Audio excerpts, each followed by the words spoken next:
오늘 말씀은 요한계시록 16장입니다. 요한계시록 16장 12절부터 21절까지 저와 여러분이 한 절씩 교독하시겠습니다. 신약 페이지 415쪽입니다.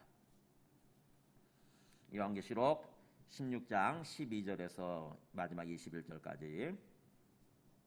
또 여섯째 천사가 그 대접을 큰 강 유브라데에 쏟음에 강물이 말라서 동방에서 오는 왕들의 길이 예비되었더라. 또 내가 봄에 개구리 같은 새 더러운 영이 용의 입과 짐승의 입과 거짓 선지자의 입에서 나오니 그들은 귀신의 영이라. 이적을 행하여 온 천하 왕들에게 가서 하나님 곧 전능하신 이의 큰 날에 있을 전쟁을 위하여 그들을 모으더라. 보라, 내가 도둑같이 오리니 누구든지 깨어 자기 옷을 지켜 벌거벗고 다니지 아니하며 자기의 부끄러움을 보이지 아니하는 자는 복이 있도다. 새 영이 히브리어로 아마겟돈이라 하는 곳으로 왕들을 모으더라. 일곱째 천사가 그 대접을 공중에 쏟음에 큰 음성이 성전에서 보좌로부터 나서 이르되 되었다 하시니 번개와 음성들과 우레소리가 있고 또 큰 지진이 있어 얼마나 큰지 사람이 땅에 있어 온 이래로 이같이 큰 지진이 없었더라. 큰 성이 세 갈래로 갈라지고 만국의 성들도 무너지니 큰 성 바벨론이 하나님 앞에 기억하신 바 되어 그의 맹렬한 진노의 포도주 잔을 받음에 각 선도 없어지고 산악도 간데 없더라. 또 무게가 한 달란트나 되는 큰 우박이 하늘로부터 사람들에게 내리매 사람들이 그 우박의 재앙 때문에 하나님을 비방하니 그 재앙이 심히 크미러라. 아멘. 앉으시겠습니다. 말씀을 읽어보고 계세요. 요한계시록 말씀을 좀 집에서 읽으시면서 이제 요한계시록 어느 정도 감이 잡히잖아요, 그죠? 지금 16장째니까 22장까지 있는데 16장째니까 우리가 중간을 넘어섰잖아요. 반환점을 돌았다고. 그래서 어떻게 보면은 큰 고비 하나를 남겨두고 있긴 하지만 20장 부분 남겨두고 있긴 하지만 이제 거의 어떤 고비들 넘어섰어요. 이제 요한계시록 이게 요한계시록이 이거구나 이렇게 우리가 알 수 있는 그런 시점이 된 거죠. 좀 우리가 제가 알려드린 대로 마음을 기울여서 알려고 진짜 요한계시록 알려고 생각을 하고 마음 먹고 읽으시는 분들은 적어도 한 번 이상 두 번 이렇게 읽으신 분들은 어느 정도 감이 잡힐 때가 됐어요. 요한계시록이 어떤 식으로 구성되어 있다고 그랬냐면은 다시 복습하겠습니다. 이렇게 되어 있다고 그랬어요. 이렇게 본 것, 지금 있는 일, 장차 될 일. 근데 장차 될 일 부분이 이게 본론이니까 길지요. 4장부터 22장 5절까지니까 길게 이게 본론이거든요. 이게 본문, 이게 본론. 그렇기 때문에 이거를 장차 일어날 일이죠. 장차 될 일이면 장차 일어날 일이 뭐냐? 어떤 식으로 일어나는 거냐? 그냥 요약하면은 심판과 구원이에요. 악인들에 대한 심판, 우리 의인들, 예수 믿는 사람들, 의인들에 대한 구원, 완전한 구원. 이게 장차 일어날 일인데 그거를 3단계로 어떻게 보면 반복하는 거지. 3단계라기보다는 사실은 3번에 걸쳐서 다른 각도에서 조명을 하고 있다고 하는 것입니다. 1단계는 첫 번째는 4장부터 16장까지 되게 길잖아요. 그죠? 4장부터 16장까지가 바로 전체적인 모습을 보여주는 거죠. 악한 세상을 심판하고 우리 예수 믿는 사람들은 의인들이라고 그랬죠. 예수 믿는 의인들은 구원해 주신다고 하는 내용. 그거를 이렇게 전개시키고 하고 있는 거죠. 7인 심판, 7 나팔 심판, 7 대접 심판 이런 식으로 이게 길게. 그러니까 3번에 걸친 전쟁이 나오는 거예요. 인, 나팔, 대접 이런 식으로. 그래서 16장까지 하게 되면 전체 세상이 어떤 식으로 끝날 것인가 이게 보여지는 거죠. 그리고 그 다음에 어쩌면 그렇게 끝나는 건데 이제 17장부터 2단계는 뭐냐면은 앞에서 일어난 내용이에요. 이미 바벨론이 멸망하고 새 예루살렘 성이 교체되는 거죠. 대치하는 거예요. 이렇게. 그러니까 바벨론이 멸망하면은 거기에 새 예루살렘 성이 임하게 되는 거죠. 즉 바벨론은 세상이니까 악한 세상이 멸망하고 새로운 세상이 오는 거예요. 새로운 세상. 새 예루살렘 성은 새로운 세상이에요. 새 하늘 새 땅. 모든 악이 사라지고 죄가 사라지고 죽음이 사라지고 완전한 세상이죠. 완전한 세상. 에덴 동산이죠. 사실 에덴 동산이 회복되는 거예요. 그 새 예루살렘 성이 도래하는 모습을 좀 더 자세하게 보여주는 거, 2단계의 내용이에요. 두 번째 내용, 17장 1절부터 21장 8절까지. 그 다음에 제일 마지막 내용은 21장 9절부터 22장 5절. 짧죠 내용이. 저 앞에 있는 새 예루살렘 성, 완전한 천국이죠. 이거를 좀 더 자세하게 보여주는 거. 우리가 궁금하잖아요. 야, 이 땅에 새 하늘 새 땅, 새로운 세상이 온다고? 그러면 그 세상은 어떤 세상일까? 궁금하지 않습니까? 그잖아요. 여러분 천국 궁금하지 않아요? 우리가 천국에 이른다는데 우리가 앞으로 살아갈 천국이 궁금하지 않으세요? 우리가 여행 가게 되면 여행 간다고 생각해 보세요. 우리 저쪽 어디나 이렇게 어디요? 그 보라카이가 어디에? 인도인가 거기가? 인도네시아인가? 그런데 여행 간다고 생각해 보세요. 아니면 어디 저쪽에 어디야? 미국의 하와이 섬, 하와이에 여행 간다고 생각해 보세요. 그럼 궁금하지 않으세요? 거기가 어떻게 생겼을까? 가기 전에 무조건 출발합니까? 아니면은 좀 인터넷을 통해서 뭔가 이렇게 그 장소가 어떤 지역이 있는지 이렇게 찾아보고 갑니까? 아무 생각이 없는 사람들은 무조건 가죠. 근데 그것에 생각이 있는 사람들은 미리 책을 사서 뭔가 좀 공부를 하거나 아니면 요즘 인터넷에 쫙 깔려 있으니까 인터넷을 통해서 찾아보고 가요. 그래서 내가 여기 가게 되면 여기 들리고 여기 보고 와야 되겠다. 그래야 우리가 시간을 허비하지 아니하고 제대로 즐기고 오게 되는 거죠. 그런 것처럼 우리가 나중에 영원한 천국에 이르게 된다고 하는데 그 천국이 궁금하지 않으세요? 궁금하지 않는 사람들은 안 믿는 사람들이에요. 제대로 안 믿는 사람들이에요. 제대로. 예수님을 믿고 우리가 완전한 구원에 이르게 된다. 그래서 영원한 천국에 이르게 된다 그러면은 궁금하잖아요. 궁금하면 찾아봐야지. 옛날에 궁금하면 500원 그러더라고. 궁금하면 찾아봐야지. 성경 말씀을 묵상해 보세요. 그러면 궁금해지죠. 이 말씀이.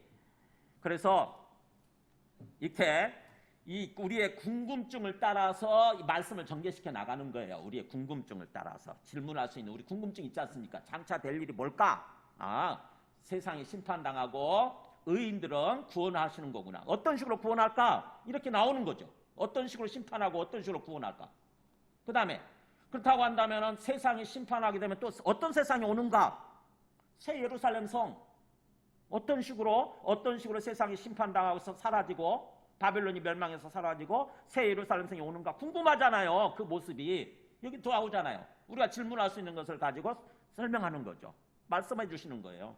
그 다음에 최종적으로 그러면 새 예루살렘 성 그건 어떤 모습일까? 진짜 궁금하잖아요. 우리가 성경에 이렇게 말씀해 주신다고 하는 거죠. 우리가 궁금해할 수 있는 것을 중심으로 해서 주님께서 말씀해 주고 계시다고 하는 것입니다. 그래서 예수님을 진정으로 믿는다고 한다면은 이 요한계시록 말씀이 궁금해지고요. 알고자 하는 마음이 생겨요. 근데 이제 그 그림 언어로 돼 있다 보니까 우리가 익숙하지 않은 그러다 보니까 조금 어렵지. 그래서 읽으려고 하다가 알아보려고 읽으려고 하다가 중간에 포기하는 사람들이 많이 있는 거죠. 근데 이제 제가 이렇게 가이드를 해드리면은 쉽잖아요. 이해가 된다고 이제. 그래서 오늘 말씀 맥락 어디 있나 보세요. 지금 16장이잖아요. 여기. 드디어 일곱인 심판의 단계를 지나고 일곱 나팔 심판을 단계를 지나서 마지막 일곱 대접 심판이 이루어지는 장면 여기 16장 여기에 있는 거죠. 세상이 이걸로 끝나는 거예요. 세상이 일곱 대접 심판으로. 그래서 나중에 이 일곱 대접 심판이 이루어지면서 이제 우리가 앞에서 읽지 않았지만 제가 설명을 하려고 그래요. 일곱 대접 심판, 첫째 대접, 둘째 대접, 셋째 대접, 넷째 대접 이렇게 쭉 대접에 담겨 있는 재앙이 천사들을 통해서 하나님께서 쏟아 부으시면서 이 땅에 쏟아 부으시는 거죠. 악한 세상에 쏟아 부으시면서 이 세상이 끝나게 되는데 마지막에 최종적으로 뭐가 이루어지느냐? 아마겟돈 전쟁이라고 하는 게 벌어진다고 하는 거죠. 아마겟돈 전쟁이 뭐냐? 아마겟돈 지역에서 일어나는 전쟁이에요. 아마겟돈 지역, 아마겟돈 지역이 있어요. 지역 이름이에요. 지역 이름. 이스라엘 땅의 지역 이름. 거기서 일어나는 최종적인 전쟁, 그것을 통해서 바벨론이 멸망한다고 하는 것입니다. 바벨론을 완전히 없앤다고 하는 거죠. 심판해서 멸망시켜서 없앤다고 하는 거죠. 그래서 제가 오늘 제목을 최후의 전쟁 아마겟돈이라고 하는 그런 이름으로 설교 제목을 달았어요.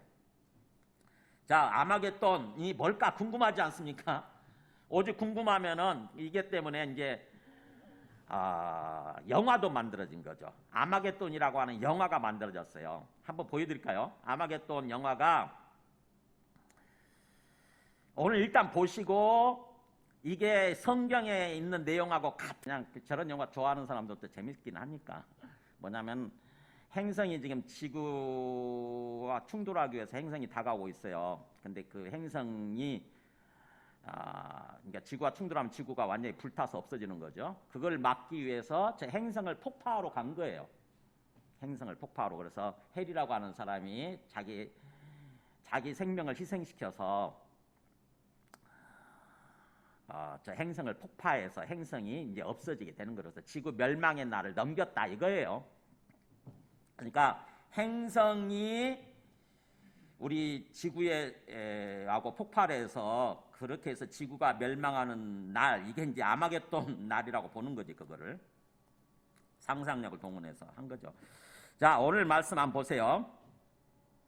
오늘 말씀은 이제 앞에서 보면은 우리가 그 어디서 이 말씀이 이어진다고 그랬냐면은 요한계시록 11장이라고 그랬죠. 요한계시록 11장 뒷부분 15절부터 일곱째 천사가 일곱째 마지막 나팔을 불게 되면 그게 예수님 재림하시는 날이죠. 예수님이 재림하시게 되고 일곱째 나팔이 울려 퍼질 때 예수님이 재림하시게 되고 15절에 나온 것처럼 세상 나라가 우리 주와 그의 그리스도의 나라로 바뀐다고 하는 거죠. 우리 주는 하나님이니까 우리 하나님과 그의 그리스도의 나라로 바뀐다고 하는 거예요. 그래서 주님께서 그렇게 오셔서 18절 보면은 이방들이 분노하며 주의 진노가 내려 죽은 자를 심판하시며 그 다음에 종 선지자들과 성도들과 작은 자든지 큰 자든지 주의 이름을 경외하는 자들에게 상 주시며 또 땅을 망하게 하는 자들을 멸망시킨다고 하는 것입니다. 그러니까는 세 가지 일이 이루어지게 되는 거죠. 주님이 재림하셔서 죽은 자를 심판하는 거, 그 다음에 주의 이름을 경외하는 자들에게 상 주시는 거, 그리고 땅을 망하게 만들었던 그 악의 주도 세력이죠. 악의 어떤 그 주모자들, 그들을 멸망시킨다고 하는 거죠. 그렇게 선포가 이루어지고 이제 드디어 그게 19절에 보면은 하늘에 있는 하나님의 성전이 열리니 성전 안에 하나님의 언약궤가 보이면서, 그러니까 하나님이 약속해 주신 언약의 상자, 즉 말씀의 상자죠. 말씀의 상자가 보이면서 번개와 음성들과 우레와 지진과 큰 우박이 있더라. 자, 번개, 음성들, 우레, 지진, 큰 우박은 뭐냐면 이게 심판을 상징하는 거예요. 하나님께서 세상을 심판하실 때 전 그야말로 막 번개치고 막 어떤 우레가 꽝꽝꽝꽝 하고 그 다음에 지진이 엄청난 지진이 일어나고 큰 우박이 막 쏟아지고 하는 그런 모습, 또 하늘에서 소리 음성이 들리고 상상력을 동원하면 엄청나죠. 이게 정말 공포스러운 광경이죠. 그렇게 선포가 이루어지는, 그래서 그 내용이 이제 구체적인 내용이 15장 16장으로 연결된다고 하는 거죠. 그래서 15장에서는 우리 구원받은 사람들을 보여주었어요. 그죠? 구원받은 2절에서 4절까지 불이 섞인 유리바닷가에 서서 구원받은 사람들이 뭘 하고 있었죠? 뭘 하고 있었죠? 모세의 노래, 어린 양의 노래를 부르고 있었잖아요. 마치 옛날 출애굽 때 그 홍해를 건넌 사람들이, 홍해를 건넌 이스라엘 백성이 모세의 노래, 즉 구원의 찬양이죠. 하나님이 구원해 주신 것에 대해서 감사하면서 찬양의 노래를 불렀듯이 이제 뭐예요? 우리가 구원받은 사람들이 어린 양의 노래를 부르는 거예요. 어린 양으로 인해서 구원받았으니까. 그래서 우리 구원받은 사람들은 그렇게 불이 섞인 유리바닷가에 서서 구원의 찬양을 부르고 있고, 그 다음에 이제 16장부터는 그렇지 못한 사람들, 구원받지 못한 사람들, 그들이 이제 마지막 심판을 받아서 멸망하는 그런 장면이 펼쳐지는 게 16장이죠. 그래서 첫 번째 보세요. 첫 번째 1절을 보면은 16장 1절 보세요. 내가 들으니 성전에서 큰 음성이 나서 7 천사에게 말하되 너희는 가서 이제 하나님의 진노의 7 대접을 땅에 쏟으라. 이렇게 하나님의 명령이 떨어지죠. 하나님의 진노, 하나님의 심판의 7 대접을 땅에 쏟으라. 하나님의 최종 명령이 떨어지는 거예요. 진노의 대접, 진노의 심판의 대접, 7 대접인데 그거를 땅에 쏟으라. 이렇게 그랬더니 이제 쏟기 시작하죠. 그래서 2절에 보면은 첫째 천사가 어디다 쏟냐? 그 대접을 땅에 쏟음에 짐승의 표를 받은 사람들과 그 우상에게 경배하는 자들. 이게 뭐예요? 짐승의 표를 받고 그 우상에게 경배하는 자들. 이게 구원받지 못한 사람들이잖아요. 이게 마귀를 섬기고 사탄을 섬기는 사람들이죠. 예수님을 믿지 않는 사람들, 마귀를 섬기고 사탄을 섬기는 사람들, 그 사람들에게 뭐가 나오냐? 첫 번째 대접으로 인해서, 첫 번째 재앙으로 인해서 악하고 독한 종기가 나더라. 마치 암세포처럼 악하고 독한 암세포가 막 몸에 번지는 거죠. 그런 모습이 나오는 거예요. 그 다음에 두 번째 재앙은 뭐냐? 3절에 보면 둘째 천사가 어디에 쏟습니까? 바다에 쏟아요. 둘째 재앙은 바다에 쏟았더니 바다가 마치 죽은 자의 피같이 변해요. 여러분, 죽은 자의 피가 뭔지 아세요? 상상 아시죠? 피가 선홍색이 아니라 약간 뭔가 조금 뭔가 진짜 죽은 피 아시죠? 죽은 피. 그런 모습으로 바뀌어요. 바다가 죽은 피처럼, 이렇게 죽은 자의 피처럼 바뀌면서, 그러다 보니까 어떻게 해요? 바다에 있는 모든 생물이 다 죽더라 그러잖아요. 바다에 있는 모든 생물이 다 죽더라. 앞에서는 그런 비슷한 심판이 이루어졌었는데 7 나팔 심판에서는 어느 정도 됐었습니까? 그게 8장에 나와 있었죠. 8장에 바다에 8장 8절에 보면은 바다의 3분의 1이 피가 됐다고 그랬어요. 그때는. 그러니까 3분의 1만 하나님이 심판하셨었는데 이제는 전체를 심판하시는 거죠. 7 인단계에서는 4분의 1 심판이었어요. 세상을 심판하실 때 4분의 1만 심판하셨다가 7 나팔 단계에서는 3분의 1, 좀 더 강화되는 거죠. 3분의 1을 심판하시고, 이제 이게 7 대접의 단계에서는 전체를 심판하시는 거예요. 전체. 바닷물 전체가 피같이 되고 모든 생물이 죽더라. 그 다음에 세 번째 대접 4절 보면 어떻게 됩니까? 어디다가 재앙을 쏟아붓느냐? 강과 물 근원이에요. 강과 물 근원. 그러니까 바다가 피로 변했어도 우리가 뭔가 이 땅에서, 육지에서 나는 물이 멀쩡하면 물 먹고 살 수 있잖아요. 근데 그것 자체를 또 심판하시는 거죠. 우리가 먹을 수 있는, 마실 수 있는 물 있잖아요. 강이나 이 땅에서 나오는 샘 있죠. 이런 모든 물 근원이 다 거기다 심판하시는 거예요. 우리가 마실 물이 없어지는 거죠. 그래서 그 물들이 다 뭐가 되냐? 피가 변해요. 피로 변해요. 그러니까 우리도 이제 못 먹죠. 그래서 그리고 나중에 보면은 또 8번째 8절이죠. 8절. 네 번째 천사가, 아니요, 그걸 하기 전에 5절 7절 보면은 그렇게 환경상의 어떤 그 재앙 심판이 이루어졌을 때, 그러면 사람들이 왜 이런 일이 일어날까 하고 회개를 해야 될 판인데, 이 사람들은 하나님을 믿지 않다 보니까 회개하지 않지요. 끝까지. 악인들은 끝까지 회개하지 않습니다. 정말 고집불통이고요. 절대로 회개하지 않아요. 어떤 재앙이 이루어져도, 하나님의 심판으로 인해서 어떤 재앙이 우리들한테 일어나도 절대로 회개하지 않습니다. 절대로. 그게 내용이 5절에서 7절이죠.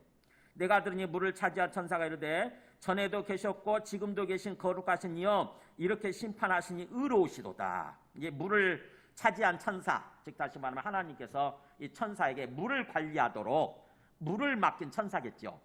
근데 그 천사가 하나님의 그 심판을 보면서 의롭다라고, 당연하다고 이렇게 찬송하는 거예요. 왜냐하면 그들이 성도들과 선지자들의 피를 흘렸으므로, 그들이 악인들이죠. 악인들이 성도들, 우리 선지자들, 그러니까 예수 믿는 사람들이죠. 예수 믿고 구원받은 하나님의 백성들의 피를 흘렸으므로 그들을 핍박하고 그들을 죽인 거죠. 그렇기 때문에 그들에게 피를 마시게 하는 것이 합당하니이다. 그렇게 그들이 그렇게 심판당하고 피를 마시게 되는 것이, 그래서 죽는 거죠. 피 마시고 그렇게 되는 것이 합당합니다라고 이렇게 그 물을 차지한 천사가 하나님을 인정하고 하나님을 찬송하는 거고요. 그러면서 7절에 보세요. 또 내가 들으니 제단이 말하기를 그러하다. 주 하나님 곧 전능하신 이시여 심판하시는 것이 참되시고 의로우시다. 이 제단도 똑같이 그렇게 고백을 하지요. 그렇습니다. 그러면서 주 하나님은 전능하신 분으로서 그분이 심판하시는 것이 참되고 의롭습니다. 이렇게 인정을 하고 또 경배하는 거죠. 찬송하는 것입니다. 그리고 나서 이제 네 번째 천사가 어떤 재앙을 쏟아붓느냐? 해에다 쏟아붓죠. 하늘에다 쏟아붓는 거예요. 하늘에 해에다가 대접을 쏟아부으니까 해가 뭐예요? 권세를 받아서 불로 사람들 태우니, 해가 어떤 일이 일어납니까? 갑자기 막 해 온도가 더 올라가는 거예요. 생각해보세요. 지금 우리가 이게 우리가 이렇게 저기 하고 있는 그 해 있잖아요.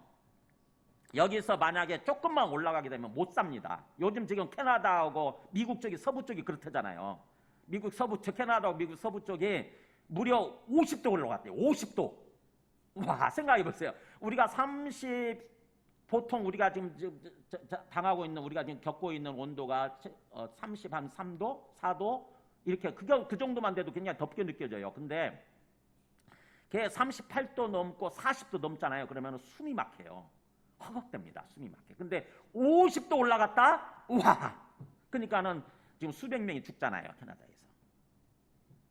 지금 하나님께서 해에다가 재앙을 쏟아부었더니 해 온도가 마치 그렇게 올라가는 거죠. 50도가 넘고 60도가 넘고 70도가 나간다고 하면 생각해 보세요. 못 살아요. 지금 사람이 해의 온도에, 해의 그 열기에 탈 정도니까 지금 그러면은 80도, 90도 나간다는 얘기 아닙니까? 생각해 보세요. 해가 권세를 받아 불로 사람들 태우니 사람들이 크게 태워진지라. 그러면은 회개해야 되잖아요. 아, 하나님이 진노하셨구나. 하나님이 화나셨구나. 회개해야 되는데 사람들이 반응이 어떻게 됩니까? 이 재앙들을 행하는 권세를 가지신 하나님의 이름을 비방하며 오히려 하나님을 비방해요. 또 회개하지 아니하고, 회개 안 하죠. 주께 영광을 돌리지 아니하더라. 네. 그러니까는 하나님의 심판이 이들을 심판하는 게 정당하다고 하는 걸 보여주는 거죠. 만약 이 사람들이 회개할 수 있는 그런 사람들이었다고 한다면 하나님이 심판하면 안 되죠. 그잖아요. 근데 이 사람들은 끝까지 회개하지 않는 사람들인 거죠. 아무리 해도 회개하지 않는 사람들. 그렇기 때문에 하나님의 심판이 정당한 거죠. 의로운 거예요. 그래서 이렇게 엄청난 재앙이 이루어져도 회개하지 않으니까 이제 점점 더 재앙의 강도, 심판의 강도가 세지죠. 10절 보면 이제 다섯 번째 재앙이에요. 10절 다섯째 천사가 그 대접을 어디에 쏟냐면 이제 드디어 짐승의 왕자에 쏟죠. 짐승의 왕자, 짐승이 뭐예요? 네, 통치자, 이 악한 세상의 통치자. 악한 세상의 통치자. 그때 당시로 얘기하면은 로마 제국이니까 로마 제국의 황제지요, 황제. 황제가 앉아 있는 왕위 자리, 그 자리에다가 재앙이 직접적으로 이제 쏟아부어지는 거잖아요, 심판이. 그러니까 그렇게 되면 그 나라에다 직접 쏟아붓는 거죠. 그러니까 어떤 일이 벌어지냐? 그 나라가 곧 어두워져요. 나라가 전체적으로 어두워지면서 사람들이 엄청난 고통을 겪지요. 사람들이 아파서 어느 정도냐? 자기 혀를 깨물어요. 너무 고통스러우니까 혀를 깨무는데, 그러면 또 회개해야 되는데 회개하지 않죠. 11절에 아픈 것과 종기, 막 이제 악한 어떤 그 암세포도 막 생겨나고 그랬나 봐요. 아픈 것과 종기로 말미암아 하늘의 하나님을 오히려 비방하죠. 비방하고 그들의 행위를 회개하지 아니하더라. 이게 전반기 심판의 결과의 모습이에요.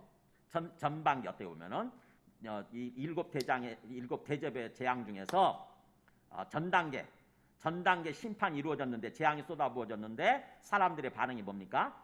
회개하지 않는 모습. 그러면 이제 뭐가 남았습니까? 이제 하나님이 마지막 결정적인 심판을 하시겠죠.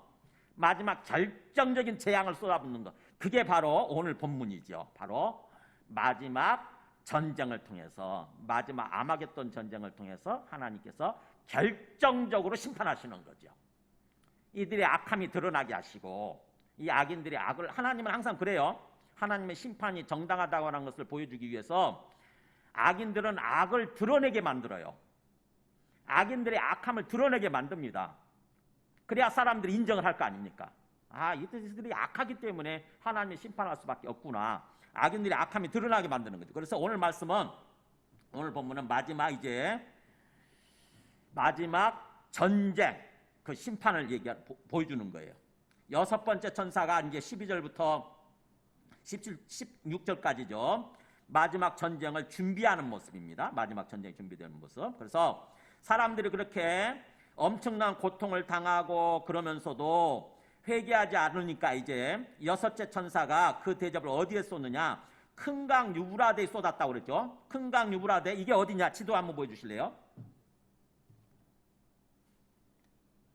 여기 보면 이게 이스라엘 땅이에요. 여기 베이루트 있고 예루살렘 있잖아요. 이게 지중해 있고 이게 예루살렘 땅인데, 여기 보면은 위쪽에 지금은 이라크 땅이죠. 이라크 땅인데, 이란 테헤란 여기 있네. 이란 땅이고 여기가 이라크 땅이죠. 거기에 강이 큰 강이 있어요. 이렇게 여기가 티그리스 강, 왼쪽에 유프라테스 강이 있어요. 이렇게 유프라테스 강. 이게 유브라데예요.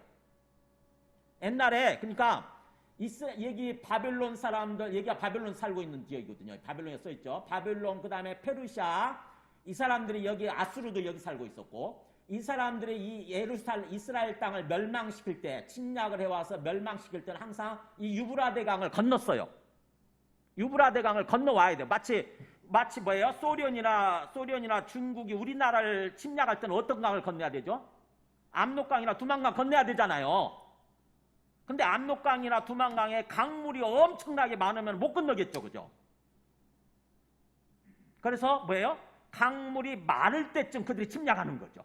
강물이 얼어 있거나 아니면 강물이 말라 있으면 얼마든지 자유롭게 건너올 수 있으니까 그때 침략하는 거죠. 마찬가지로 큰 강 유브라데에 하나님께서 천사를 통해서 대접을, 거기다 재앙의 대접을 쏟아 부으니까 어떤 일이 벌어지느냐? 강물이 말라요. 유브라데 강이 마릅니다. 유브라데 강이 말라요. 그러니까 어떤 일이 벌어지겠어요? 강물이 말라서 동방에서 오는 왕들의 길이 예비되었더라. 그래서 이 동쪽에서 이스라엘을 침략할 수 있는 왕들이 이제 자유롭게 건너올 수 있는 길이 만들어진다고 하는 거죠. 강물이 마르니까. 그래서 보면은 13절에 또 내가 보면 개구리 같은 새 더러운 영이 용의 입과 짐승의 입과 거짓 선지자 입에서 나오니, 이제 보세요. 이스라엘을 침략하는, 우리 하나님의 백성들을 침략하는 그 존재들이 어떤 존재들이냐? 보면은 용, 그 다음에 짐승, 그 다음에 거짓 선지자, 이들 세력인데, 그들이 어떤 존재냐? 그들 입에서 뭐가 나오냐면 개구리 같은 영이 나와요. 그러니까 개구리 같이 생겼는데 영이죠, 영. 마치 개구리가 튀어나오듯이 영이 그 입에서 나오는 걸 보여주는 거예요. 그러면 이들 존재는 뭐예요? 그 개구리는 뭐냐? 설명이 되어 있죠. 14절에 그들은 귀신의 영이라 그랬잖아요. 귀신의 영, 마귀의 영이에요. 마귀의 영. 귀신이 마귀예요. 마귀, 디몬. 그러니까 뭐예요? 이들은 이 용이나 그 다음에 그들의 사주를 받고 있는 용의 화신이라고 할 수 있는 짐승이나 그 다음에 그 짐승을 또 열심히 홍보하고 선전하는 거짓 선지자나, 이들은 다 뭐예요? 마귀의 영의 지배를 받고 있는 소위 악마의 세력이라고 하는 거죠. 마귀의 세력이에요. 사탄의 세력. 그들이 결국 어떻게 되느냐? 이적을 행하여 그랬잖아요. 온갖 뭔가 기적을 막 보여줌으로써 온 천하 왕들에게 가서, 세상에 있는 모든 왕들에게 가서 하나님 곧 전능하신 이의 큰 날에 있을 전쟁을 위해서 그들을 모으더라 그러잖아요. 이제 강물이 말랐고, 그러니까 어떻게 합니까? 이제 전쟁을 하러 올 판인데 전쟁하기 위해서는 군대가 필요하잖아요. 그래서 군대를 끌어모으는 거예요. 세상에 있는 모든 왕들에게 가서 이 마귀의 영, 귀신의 영, 마귀의 영, 짐승의 영, 그 다음에 거짓 선지자 영이 세상에 있는 어떻게 보면은 그때 당시 로마 제국에 있죠. 로마 제국 모든 땅에 흩어져서 다 왕들에게 가서 미혹시키는 거죠. 우리가 전쟁을 합시다. 전쟁. 가서 이스라엘을 멸망시킵시다. 하나님의 나라, 저 하나님의 백성들 우리가 다 멸망시킵시다 하면서 전쟁을 하기 위해서 끌어모으는 거예요. 사람들. 그런 모습이에요. 그래서 그들이 16절 보면은, 15절 띄워놓고 16절에 보면은 새 영이, 그 새 영이죠. 앞에서 나온 새 영이 히브리어로 어디서 모으느냐? 아마겟돈이라는 곳으로 왕들을 모으더라. 그러니까 왕들 군대를 어디로 끌고 오는 거예요? 아마겟돈 지역이. 아마겟돈이 어디냐? 여기에 여기. 여기. 그러니까 이스라엘 땅 중에서 북쪽이면서 서쪽 갈멜산 있는 곳이에요. 갈멜산 있는 곳에 여기가 유일하게 이스라엘 땅에서 유일하게 평야지대입니다. 유일하게 물이 있고 평야지대예요. 그러니까 넓은 땅이에요.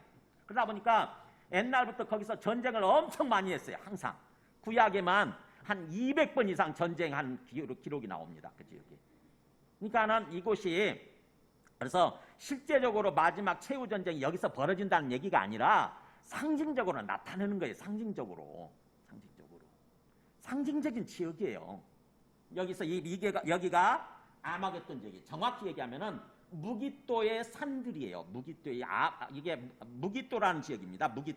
무기또라는 지역이면서 원래 하르 무기또거든요. 하르 무기또. 그래서 무기또의 산들, 언덕들이죠. 무기또의 언덕들. 그곳에서 전쟁이 계속 옛날부터 전쟁을 해왔기 때문에 거기서 이제 전쟁을 하기 위해서, 이스라엘 사람들과 싸우기 위해서는 거기서 전쟁을 할 수밖에 없는 거죠. 그래서 그쪽으로 모든 어떤 그 악의 세력들을 끌어모은다라고 하는 것입니다. 거기로 모으는 거예요. 거기서 전쟁을 하게 되는 것입니다. 이제 전쟁 준비가 끝난 거죠. 그래서 거기서 모였어요. 이제 이스라엘과 싸우기 위해서, 하나님의 백성과 싸우기 위해서 거기서 모인 거죠. 이제 다 모였어요. 온 세상 사람들이. 그렇게 되면 이제 전쟁이 시작되겠죠. 예수님도 하나님의 백성들 데리고, 우리 구원받은 그리스도인들을 데리고 이제 전쟁을 할 판인데, 전쟁이 시작됩니다. 그게 7번째 대접 심판이에요. 17절부터 21절까지가 드디어 전쟁이 시작됩니다. 7째 천사가 그 대접을 어디다 쏟아붓느냐? 공중에다 쏟아부어요. 공중에. 어디 공중이겠어요? 그들이 모여있는 곳이겠죠. 그죠? 그들이 모여있는 악한 사람들, 하나님을 믿지 않는 악한 사람들, 즉 악한 세상이죠. 악한 세상의 공중에다가 쏟아붓는 거죠. 우리가 전쟁할 때 어떻게 해요? 옛날에 미국이 이라크하고 전쟁할 때 어떻게 하는 거 보셨어요? 다짜고짜 군대가 들어가지는 않죠. 어떻게 합니까? 먼저 쏟아붓잖아요. 하늘에다가 온갖 폭탄을 쏟아붓잖아요. 그런 것처럼 하나님께서 옛날에 소돔과 고모라 땅을 멸망시킬 때 어떻게 했습니까? 하늘에서 유황불을 쏟아부었거든요. 유황불을 쏟아부었어요. 그런 것처럼 공중에다가 그 재앙의 대접을 쏟아붓는다고 하는 거죠. 7째 천사가 그 대접을 공중에 쏟음에 큰 음성이 성전에서, 하나님이 계신 성전에서, 하나님 성전에서 보좌로부터, 즉 하나님이 말씀하시는 거죠. 하나님 보좌로부터 어떤 말씀이 들리냐? 되었다 그러시는 거예요. 되었다. 드디어 끝났다. 이렇게 완성되어졌다라고 하는 거죠. 악한 세상을 심판하시는 것이 드디어 완성되었다, 되었다, 이렇게 선포가 이루어지는 것입니다. 그랬더니 그 다음부터 이제 보세요. 본격적으로 18절 보면은 번개가 울리고 번개 소리가 막 번개가 그냥 번쩍번쩍하죠. 번개가 막 어떤 번쩍이고, 그 다음에 또 음성이 들리고, 아까 11장에서 있었던 것처럼 음성들이 들리고, 또 온갖 우레소리, 천둥소리가 막 들리고, 그 다음에 큰 지진이 막 일어나는데, 큰 지진이 얼마나 큰지 사람이 땅에 있어 온 이래로 이같이 큰 지진이 없었더라. 그러니까 상상할 수 없는 지진이 일어나는 거죠. 우리는 진도 기껏해야 진도 10 정도밖에 지진을 못 겪잖아요. 그죠? 진도 10만 되면은 지진이 어느 정도 된 줄 아세요? 진도 10만 돼도 엄청나요. 근데 그 정도 지진이 아닌 거예요. 얼마나 큰지. 사람이 땅에 있어 온 이래로 이같이 큰 지진이 없었더라. 이거를 그 앞에 6장에서는 어떻게 묘사하고 있냐면은, 6장에 어디 나오나요? 6장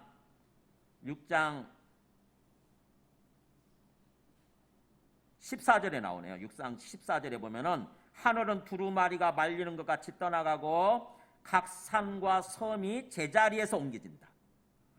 산이 옮겨지고 섬이 옮겨진대요. 각이란 말이고 에브리예요.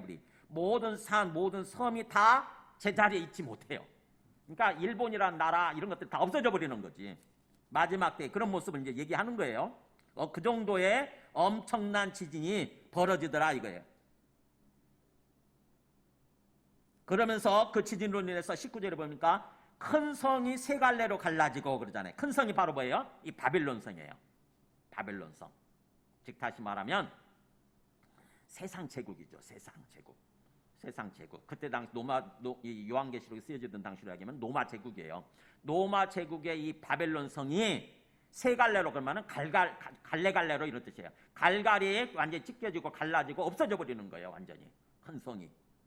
성이 도시죠. 도시. 큰 성이 세 갈래로 갈라지고 그 다음에 거기에 따라서 만국의 성들도 그랬잖아요. 만국 모든 나라의 성들도 모든 나라의 도시들도 다 그렇게 무너지니, 그래서 큰 성 바빌론이 하나님 앞에 기억하신 바 돼요. 하나님이 그걸 다 기억하고 계신 거예요. 그들의 죄와 악을 다 기억하고 계셔서 하나님이 심판하신다고 하는 거죠. 그래서 하나님 앞에 기억하신 바 되어 그의 맹렬한 진노의 포도주 잔을 받음에, 하나님의 맹렬한 진노의 포도주 잔, 원액 그대로의 포도주 잔을 받는 거예요. 이 포도주가 바로 심판을 의미하는 거죠. 피색깔이니까 포도주 잔을 받음에, 그래서 20절 얘기하는 것처럼 각 섬도 없어지고, 아까 그 6장 거기처럼 똑같죠. 각 섬이 없어지고 모든 섬이 없어지고 산악도 간데 없더라.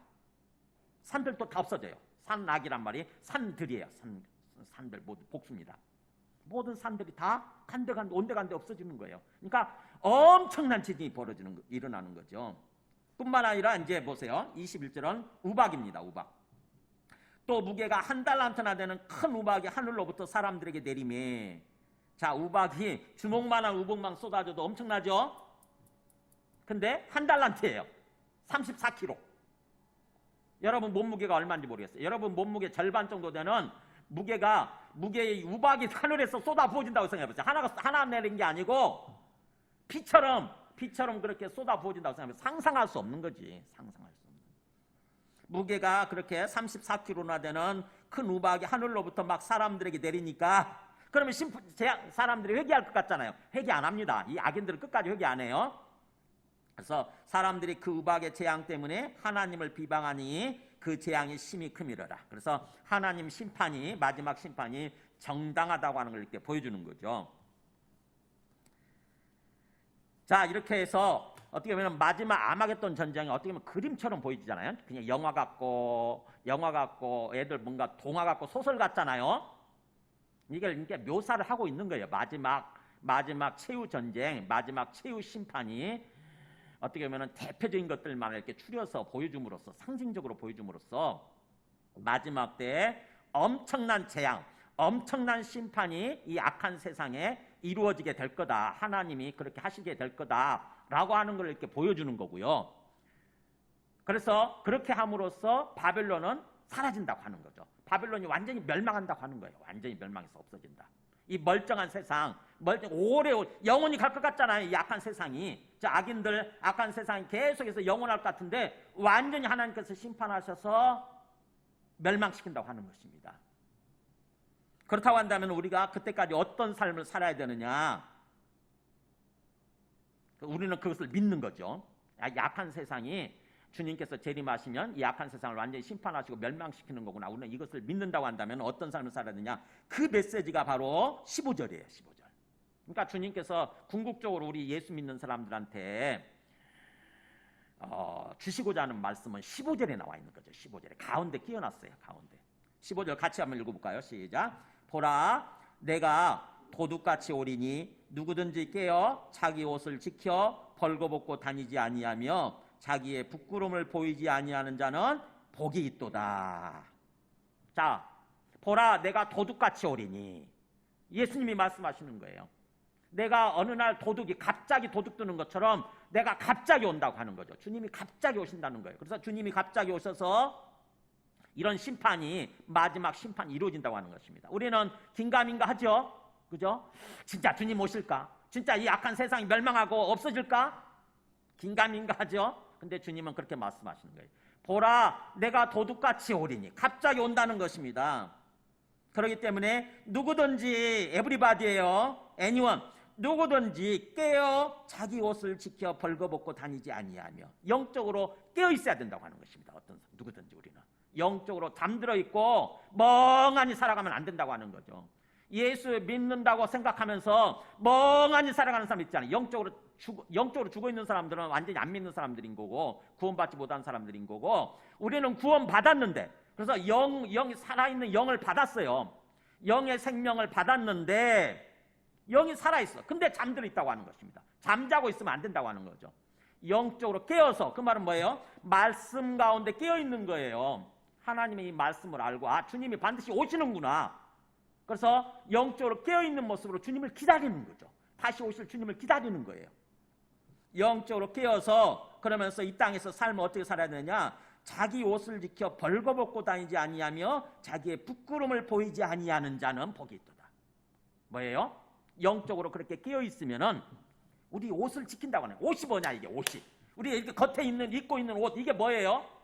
우리 외적인 모습이에요. 외적인 모습, 보여지는 모습, 즉 다시 말하면 우리의 행동이고 우리의 인격이에요. 우리 삶의 모습, 행동. 그래서 요한계시록에서 이 옷을 얘기할 때는 우리의 겉의 모습을 얘기하는 거예요. 우리의 삶을 지키는 거죠. 옷을 지켜서.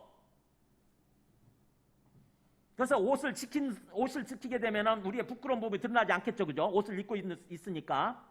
근데 옷을 지켜 벌거벗고 다니지 아니하며 이 부끄러움이 뭐냐? 우리의 가장 부끄러운 부분이 어떤 부분이에요? 우리의 생식기예요. 옷을 벌거벗고 다니면 우리의 생식기가 드러나잖아요. 가장 수치스러운 부분, 가장 부끄러운 부분이 드러나지 않습니까? 그게 부끄러운 부분이 그거거든요. 그래서 옷을 지키고 옷을 제대로 입고 우리의 부끄러움을 드러내지 않는 사람은 복이 있도다. 구원받으니까. 그래서 한번 보세요. 이 말씀을 어떤 식으로 묘사하고 있냐. 요한계시록 21장 한번 보세요. 요한계시록 22장 보세요. 요한계시록 22장 11절 보시면 여기 말씀도 보여주세요. 요한계시록 22장 11절 보시면은 나오죠. 한번 우리 좀 여기 있는 분들은 저거는 지금 우리 화면을 통해서 보시는 분들을 보라고 지금 보여드리는 거고, 우리 여기 있는 분들 성경을 펴주세요. 자, 주님이 말씀하시는 거죠. 바로 오시겠다고 그러면서 11절에 보면은 불의를 행하는 자는 그대로 불의를 행하고, 불의가 뭔지 아시죠? 의롭지 않은 것, 죄를 범하는 거예요. 불의를 행하는 자는 그대로 불의를 행하고 더러운 자는 그대로 더럽고, 반대로 의로운 자는 그대로 의를 행하고 거룩한 자는 그대로 거룩하게 하라. 그러니까 예수 믿고 구원받지 않은 사람들은 계속 불의를 행하는 삶을 살아가고 영적으로 더러운 삶을 사는 거고, 반대로 우리 예수 믿고 구원받고 영적으로 깨어있는 사람들은 의로운 삶을 살죠. 의를 행하고 그 다음에 또 거룩한 삶을 살게 돼 있어요. 거룩한 자는 그대로 거룩하게 하라. 중요한 것은 뭐냐? 그렇게 산 거에 따라서 결과가 주어진다고 하는 것입니다. 12절에 한번 읽어볼까요? 같이 읽습니다. 시작. 보라, 내가 속히 오리니 내가 줄 상이 내게 있어 각 사람에게 그가 행한 대로 갚아주리라. 행한 대로. 어떻게 살았느냐? 그러니까 예수 믿고 우리가 영적인 모습이죠. 우리의 어떤 삶을 살아냈느냐에 따라서 우리의 행위를 따라서 주님께서 갚아주신다고 하는 것입니다. 그렇기 때문에 14절에 보세요. 자기 두루마기를 빠는 자, 이 옷 나오잖아요. 자기 두루마기를 빠는 자들은 복이 있으니. 자기 옷을 빠는 자, 옷을 세탁한다? 무슨 말이겠어요, 이게? 예수님 진정으로 믿고 영적으로 깨어 있어서 자기 삶을, 의로운 삶을 살고 거룩한 삶을 사는 거죠. 그게 자기 두루마기를 빠는 거예요. 겉옷을 빠는 거예요. 외적인 모습을 세탁하는 거예요. 그래서 그 사람들은 복이 있나니, 이 사람들은 그들이 생명나무에 나아가며 문들을 통하여 성에 들어갈 권세를 받으려 함이로다. 구원받는다는 거죠. 생명나무, 우리가 잃어버렸던 생명나무, 접근할 수 없었던 생명나무, 에덴 동산에서 있었는데 우리가 에덴 동산에서 쫓겨나면서 생명나무를 잃어버렸잖아요. 그 생명나무 열매를 따먹어야 영원히 사는 건데, 근데 이제 그 권세가 주어진다고 하는 것입니다. 그 권리가. 자기 옷을 빠는 사람들, 자기 삶을 거룩하게 사는 사람들, 그런 사람들은 생명나무에 들어갈 권세가 주어지고 또 뭐예요? 성에 들어갈 권세, 바로 새 예루살렘 성이죠. 구원받은 백성들이 사는 천국이죠. 천국. 그 성에 들어갈 권세를 얻으려 함이로다. 권세가 주어진다고 하는 거죠. 성에 들어가. 반대로 예수님 믿지 않고 불의를 행하고 더러운 삶을 살아가는 사람들 15절에 나오죠. 개들, 욕의 욕, 개들. 그 다음에 점술가들, 그리고 음행하는 자들, 살인자들, 우상숭배자들, 그리고 거짓말을 좋아하고 또 지혜내는 사람들, 다 예수 믿지 않고 불의를 행하는 사람들이죠. 이 사람들은 다 어떻게 됩니까? 다 성 밖에 있으리라. 예루살렘 성 밖에 있으리라. 심판받는다고 하는 거죠. 영원한 불못 속에서, 영원한 유황불못 속에서 영원한 고통을 겪으면서 살게 되는 게 된다고 하는 것입니다. 그래서 주님께서 말씀을 정리합니다. 이 마지막 최후 전쟁 이야기를 통해서 주님께서 말씀하고자 하시는 게 뭘까? 이 최후 전쟁은 뭘까? 최후 전쟁 아마겟돈 과연 뭘까? 구체적으로 뭘까? 아까 우리 영화에서 본 것처럼 뭐 행성과 지구가 충돌하는 것을 가리킬까? 아니면 제3차 세계대전이 일어나는 것을 가리킬까? 아니면 요즘처럼 코로나 바이러스에 의해서 지구가 멸망하는 것을 가리킬까? 사람마다 다 생각이 막 주장을 해요. 어떤 사람은 행성 충돌이래. 어떤 사람은 제3차 세계대전이 일어날 거래. 그래서 지구가 멸망할 거래. 어떤 사람은 코로나 바이러스보다 더 엄청난 바이러스가 일어나서 또 지구가 멸망할 거래. 그게 바로 아마겟돈 전쟁이라고 최후 전쟁이라고 그렇게 주장들을 해요. 몰라요. 어떤 것인지는. 정확하게 얘기할 수가 없어. 성경은 그걸 얘기하고자 하는 거니까. 그냥 다만 뭐예요? 성경은 정말 그렇게 마지막 최후 전쟁이 벌어지는, 그래서 세상이 멸망하는 날이 온다고 하는 것만 얘기를 해요. 구체적으로 뭔지는 몰라요. 그래서 진정으로 우리는 세상의 종말이 올까 말씀을 통해서 우리가 진정으로 깨달아야 되는 거죠. 우리 그 베드로후서 3장 3절에 보여주는 것처럼 말세가 되면은 앞에요. 베드로후서 3장 3절. 앞에 3장 이거 아천에 이거 전에. 베드로후서 3장 3절에서 7절. 네, 있잖아요. 아니, 여기 있잖아요, 여기. 말세가 되면 조롱하는 자들이 나타날 거라고 그랬잖아요. 뭐 예수님 재림하신다, 세상에 종말이 온다. 그러면은 조롱하는 사람들이 나타날 거라고 하는 거죠. 주께서 강림하신다는 약속이 어디 있느냐. 근데 그 다음 말씀 보여주세요. 이로 말미암아 그때 세상은 물이 넘침으로 멸망했을 때 이제 하늘과 땅은 그 동일한 말씀으로 불사르기 위하여 부호하신 바 되어 경건하지 아니한 사람들, 이게 예수 믿지 않고 불의를 행하는 사람들이죠. 소위 경건하지 아니한 사람들의 심판과 멸망의 날까지 보존하여 두시고 계신다 지금. 그러니까 세상은 종말의 날이 없는 것이 아니라, 악한 세상이 멸망하는 날이 없는 것이 아니라 지금 주님께서 불로 심판하시기 위해서 그들을, 그 악한 세상, 악한 사람들 심판하시기 위해서 지금 보존하고 붙들고 계시는 것에 불과하다라고 하는 거죠. 언젠가 분명히 오신다고 하는 것입니다. 분명히 오시고 세상의 종말은 있다고 하는 것입니다.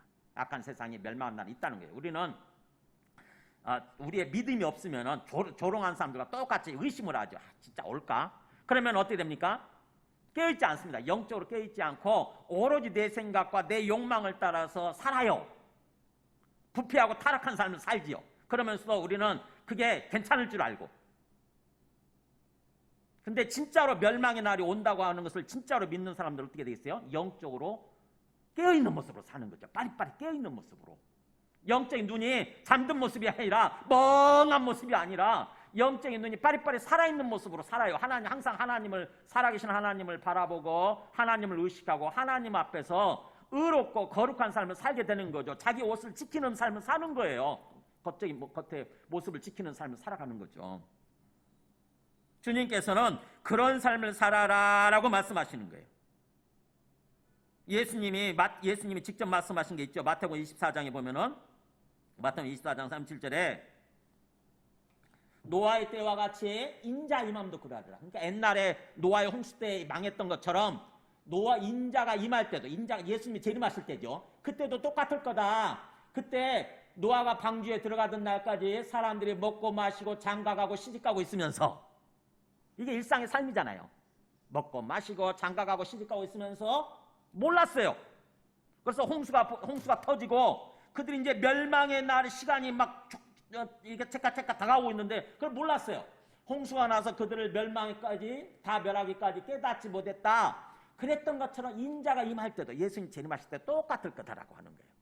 그러니까 예수님이 재림하신다고 이런 얘기하게 되면은 세상 사람들은 지금 호판개 끼고 조롱하거든요. 웃어요. 웃는다고. 그때 노아가 그렇게 복음을 전하면서 곧 홍수가 터져서 멸망한다. 그럴 때 얼마나 조롱당했겠어요. 노아 저거 완전히 돌았을 거야 저거.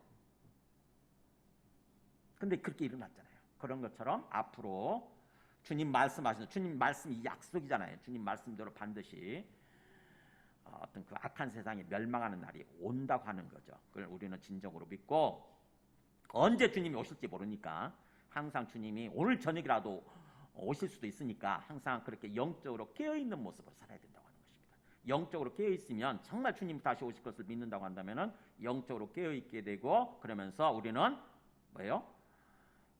불의하고 타락한 삶을 살아가는 것이 아니라 의롭고 거룩한 삶을 살아가려고 하게 되는 거죠. 그래서 주님이 그렇게 말씀하시는 거죠. 그 다음에 보여주세요. 그러므로 깨어있으라. 그죠? 똑같은 말씀 하시잖아요. 영적으로 깨어있으라.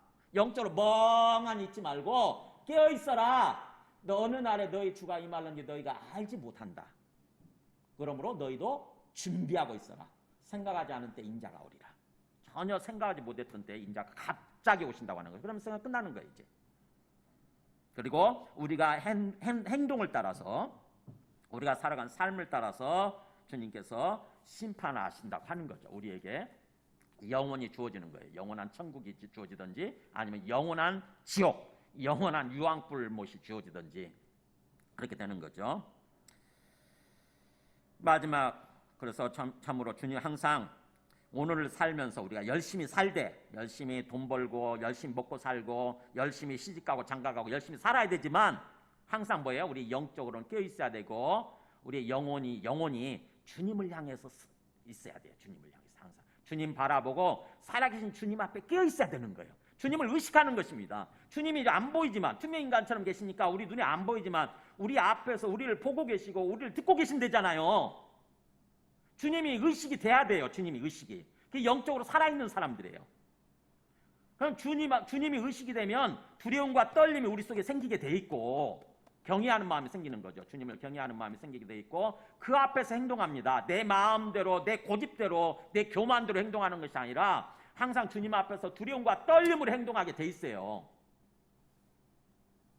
그래서 주님의 관점에서 세상을 바라보고 주님의 관점에서 우리 역사를 바라보고 이 코로나로 인해서 굉장히 사는 게 어렵지만 그러나 지금 상황의 주인이 누군가 이 상황을 이끌어가고 계시는 세상의 주인 누군가 주님이신 거죠. 주님.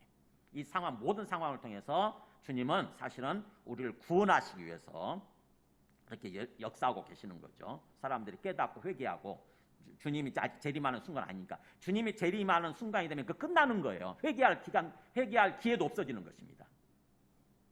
그래서 그때까지 주님께서는 우리를 구원하시기 위해서 지금 상황을 이끌고 가고 계신다고 하는 것을 항상 생각하고 주님의 관점에서 세상을 바라보고 오늘 현재를 살아가는 것입니다. 그래서 주님을 절대로 마음속에서 지우지 마시고 잊어버리지 마시고 항상 주님을 기억하고 주님을 의식하고 주님을 바라보고 주님과 교제하고 교통하면서 주님과 함께 동행하는 것입니다. 주님과 함께. 그래서 주님을 앞세우고 주님과 함께 뭐든지 직장 생활을 하든지 집에서 하다못해 설거지를 하고 밥을 하든지 간에 주님과 함께 행하는 거예요. 주님과 함께. 그래야 우리의 삶이